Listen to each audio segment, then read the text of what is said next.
Day 8 on the coronavirus. Still bored. Still cooking. But we're still having a good time at home. PlayStation most days. Bit of work. Bit of studying. Plenty of stuff to do. Need to make some more food. What we're going to do is make some curry. It was going to be a Rajasthani style lamb curry, which I really like because it's got like these dried chilies in. It's one of them. But I haven't got any lamb, so I'm going to use chicken. It's going to be wicked.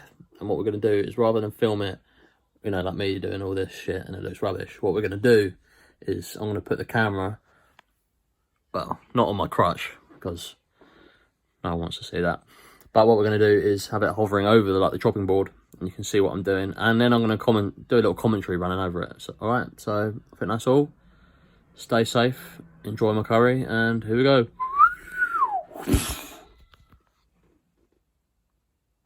That didn't work very well, did it? That was a really shit. Let's retaliate, act up, act up. Let's retaliate.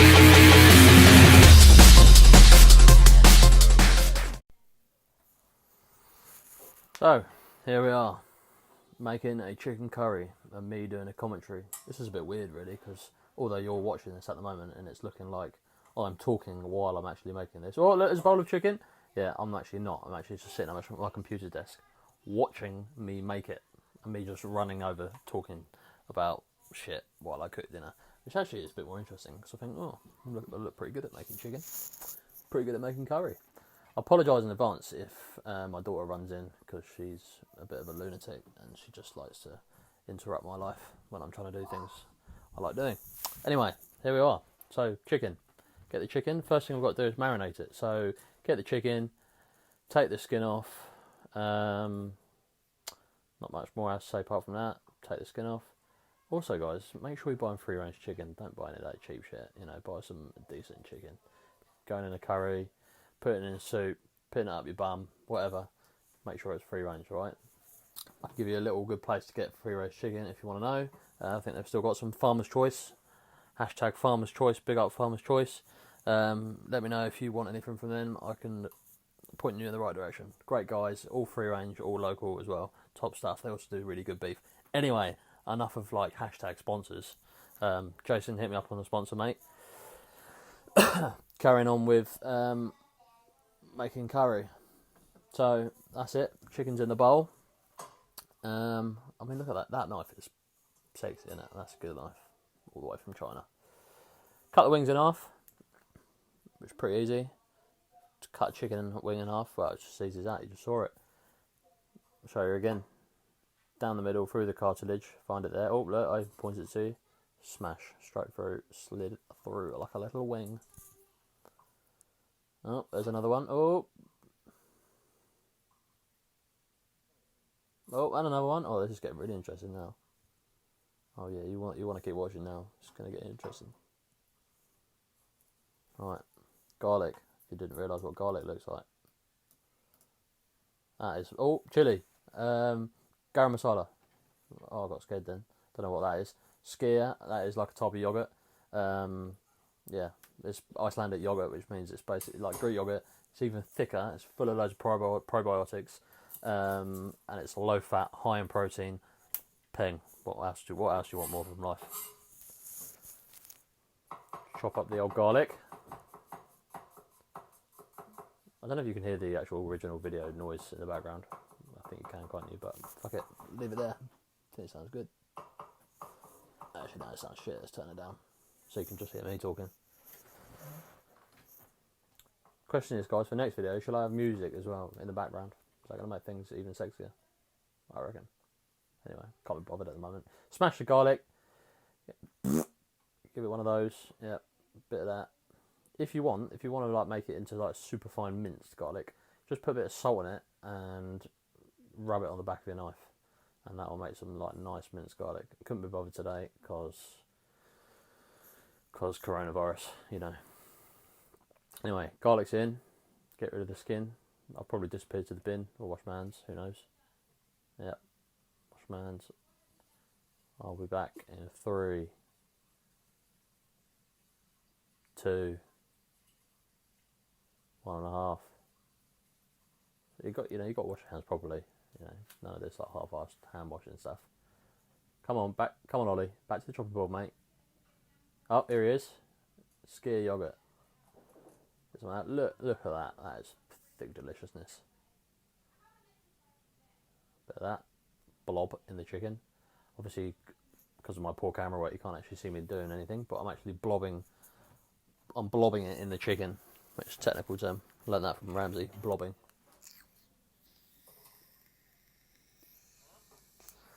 Right, here we are. Here is our fundamental chicken marinade. Yogurt, bit of chili, bit of garam masala, maybe a bit of cumin, and some salt. Could do lemon, but what you're doing by putting yogurt in, it's all that little bacteria is like helping break the chicken down, and at the same time it's kind of like brining it, so it's going to keep it nice and moist. Oh, bit of turmeric as well. Why the fuck not? Oh, that was just for show. Bit of chili. Bit of garam masala. What else we got? And a bit of asafoetida. Don't know what asafoetida is, but it's asafoetida. Use a bit of that. You could also put a bit of oil in if you want to do it like Indian restaurant style. Put some more oil. They normally put a bit more oil in than with the marinade. Oh, a lot of salt. So you need some oil in as well. I didn't bother. As you can probably tell, I'm not particularly health conscious, but just forgot basically. Give it a stir up. Also, by the way, guys, if you want to make this into like a tikka or a tandoori style marinade, it's pretty similar to the marinade I'm just making here. You just need to. The only difference why you see it's red in the restaurants is because they dye it red. It's not chili paste or anything like that, or chili powder. It's just red dye. Anyway, obviously mine isn't going to look bright red because it's natural ingredients. 100% natty this chicken. Give it a stir.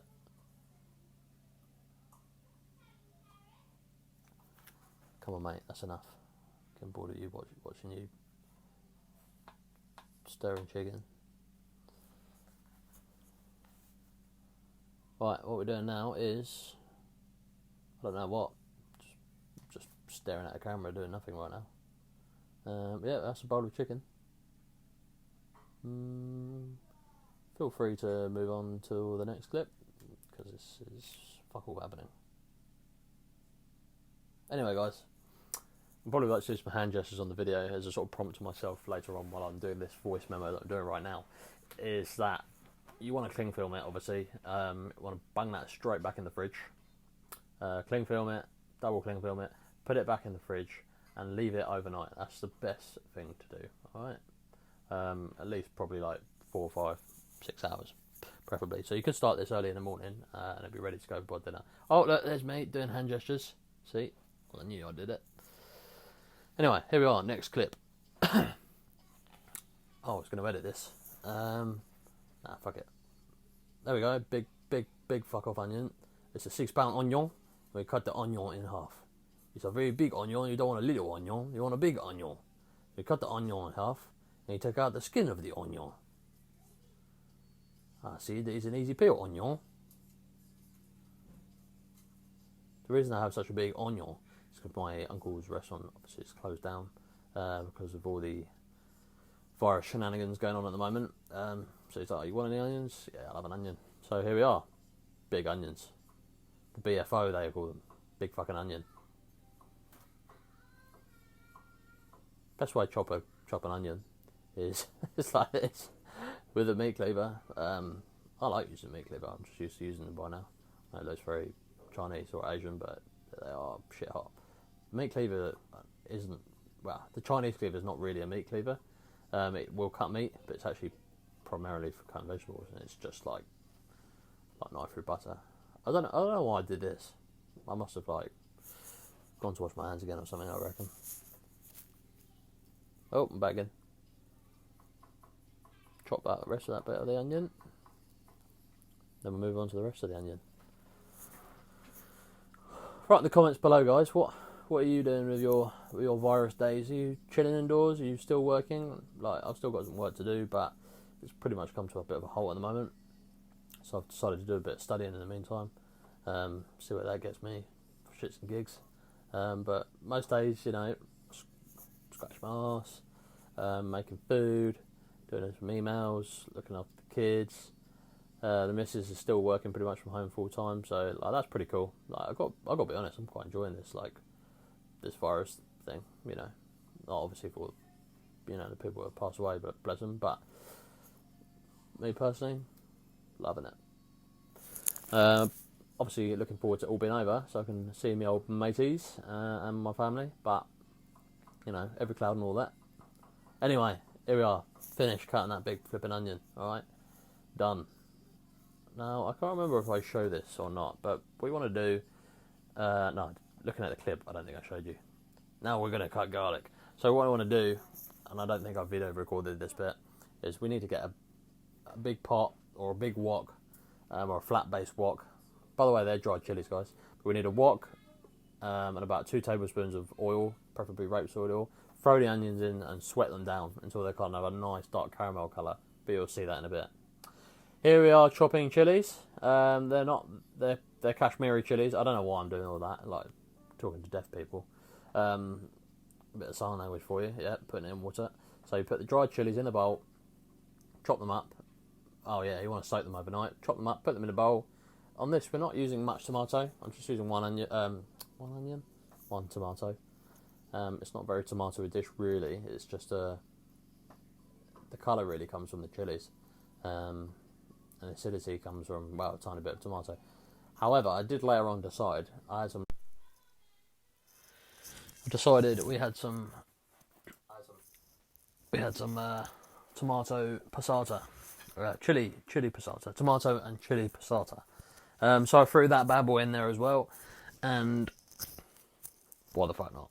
A hard thing about cooking is, it's the reason I don't like baking, because baking requires too much science, whereas cooking, just basically do what you like. As long as you know what it should taste like, your basic flavours, you're pretty much away. Anyway, so here we are, chopping up some garlic. Best way to sort garlic out is give it a big old smash like that. Give it a whack, the old whack. Get the garlic out. There you go. Just comes that easy. I'm not saying that, Not much for me really comment on this. It's just me peeling garlic, to be honest with you. By the way, in between the last clip and this one, oh hang on, my daughter's calling me. So where was we? Anyway, yeah, in between the last clip and this, I actually ended up eating this curry, and I must say it was probably one of the best curries I've ever had. Not ever. I just mean from the ones I've made. It was just really good. Sometimes, it's like making spaghetti bolognese. Sometimes they're just better. Sometimes they're just okay. And this one was just next level. On the side, a little bit of mango chutney, brinjal bhaji, and taka dal, and lime and chutney pickle. You've got to have all the compliments. It just makes it better. Anyway, so finally slice up that garlic, and that's pretty much it.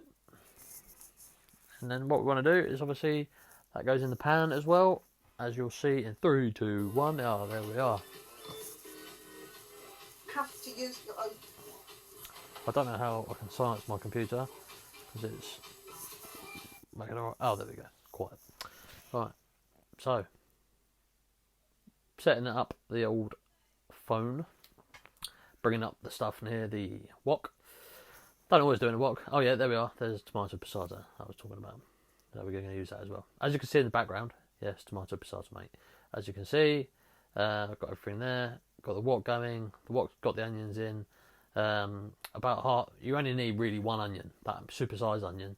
Obviously, I chopped in half. I used half of it for the taka dal, which maybe I'll show you another day, and half of it for this one. So obviously, in the wok is the onions, about 2 tablespoons of oil, and I'll let that sweat down. Now what we're going to do is throw in those chilies. So chilies go in, dig them out. To be honest, I shouldn't have put the tomatoes in the same ones. It was stupid, really. I just thought I was trying to make life easier, but nah. Anyway, pick out the dried chilies, put them in there. They're still pretty pokey. Obviously, you just add as much or less as you want. I put about 5 chilies of mine. And that was enough to give me a sore bum, which is just enough for me. Give that a stir. To get those onions nice and sweated down, we're going to take about 20 minutes, I reckon, 15 minutes. Get those onions, low heat, bit of oil, just let them simmer away, baby. Let them simmer away. Now what's next? That is the question. I don't know where I could disappear into. I'll probably wash my hands, I guess. Or going off screen for a fart or something. Who knows? Alright, here we are. The spices. Thought it'd be a lot easier this time doing it, so I've actually pre-measured out the spices rather than individually. That was artistic, wasn't it? Rather than individually adding them all and showing you, which I thought was just nuts, and it just takes up time and like editing time. I say editing, inverted commas. Not much editing in my videos. Put them in. Put the spices in anyway. Pour them all in. Turmeric, asafoetida, garam masala, chili powder, cumin, ground coriander, about a teaspoon and a half of literally each. It's easier to do it that way. Oh, mustard powder. I always put mustard powder in my curries. It just amps it up and gives it a nice complex flavour. It's kind of like spiciness, but just a bit different. Yep. Then throw in the garlic, saute that. Add a bit more oil if it's running a bit too dry.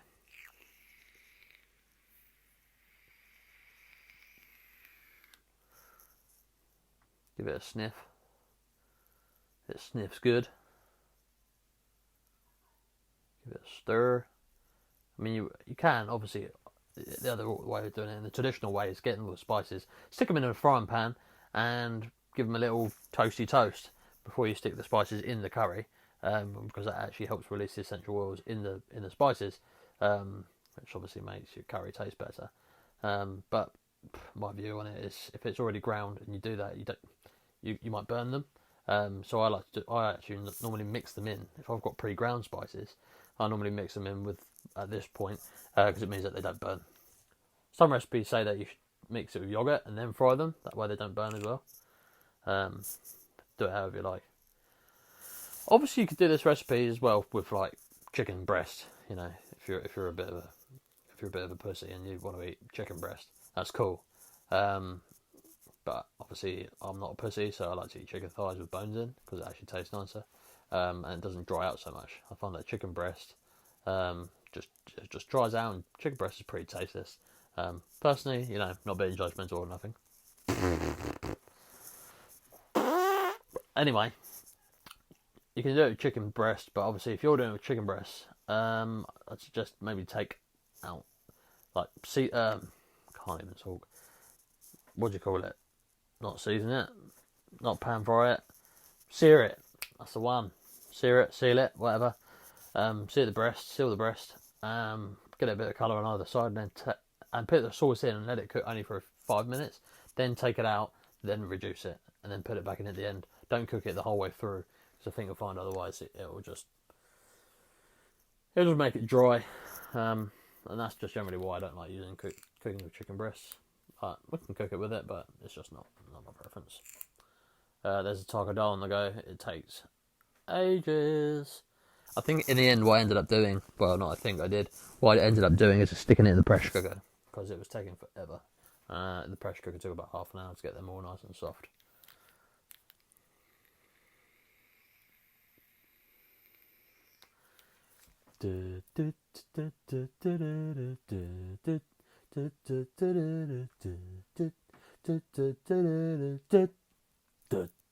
Right, turn the chicken over.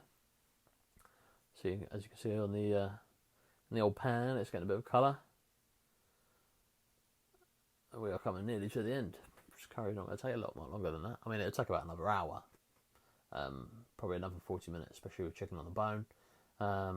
Depends how you like chicken. Like, I like mine just cooked through. I don't like it like falling apart. I think that's just goes a bit stringy for me. I like mine with the still bit of bite in the chicken, not pink or anything.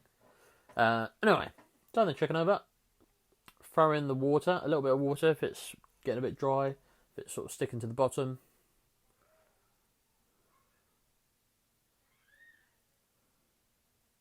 Guess everyone's got a problem with things sticking to the bottom at the moment with coronavirus. Can't get any loo roll.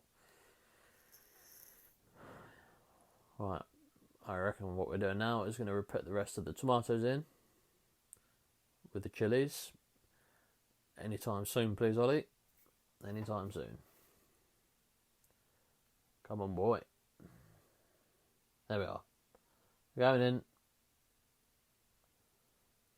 Give them a little slosh about. Mix it up. I mean, those tomatoes will pretty much disintegrate to nothing. By the end of it, you won't even know they were there. So even if you don't like tomatoes, which is stupid, you won't taste them at the end of it. Stick them in anyway. Give that a little stir around. Make sure all the spices, all the onions, everything that you put in there is all mixed together. And then we're going to put the passata in a minute. And a bit of water. I'm going to leave that bad boy for about 40 minutes. And as we do that, watch me stirring the wok. Oh, in goes the passata. So we're like on wartime rations at the moment, so you don't want to waste anything. The recipe didn't actually call for this, and you guys don't have to. If you feel like, I mean, most curries you need to balance, like everything, salt, sweetie, and acidic. The tomato is really adding the acidity. If you don't like tomatoes, you can add tamarind or even a bit of vinegar. You could do lemon juice, but only add lemon or lime juice, any citrus fruit that you want to make things acidic, using it for acidity. Only ever add that at the end, because what it will do is if you add lemon in now, you'll make it taste soapy. Don't ask why. There's a bay leaf. It just does. So if you want to make things acidic, do it that way. The other way is you can do it like the Goan style. So like if you made a vindaloo, if you're making vindaloo, they use vinegar.